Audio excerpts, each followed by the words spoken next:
issued a tornado warning for northwestern Moore County, northern Montgomery County, southeastern Randolph County, until 3:15 p.m.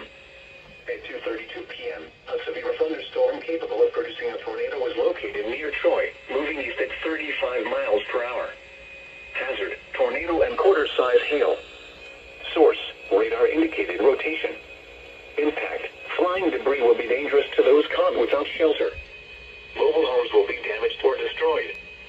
Damage to roofs, windows, and vehicles will occur. Tree damage is likely. This dangerous storm will be near Troy around 2:40 p.m. Bisco around 2:45 p.m. Seagrove around 2:55 p.m. Other locations impacted by this tornadic thunderstorm include High Falls, Steves, Eldorado, Robbins, and Star. Take cover now. Move to a basement or an interior room on the lowest floor of a sturdy building. Avoid windows. If you are outdoors, in a mobile home, or in a vehicle, move to the closest substantial shelter and protect yourself from flying debris.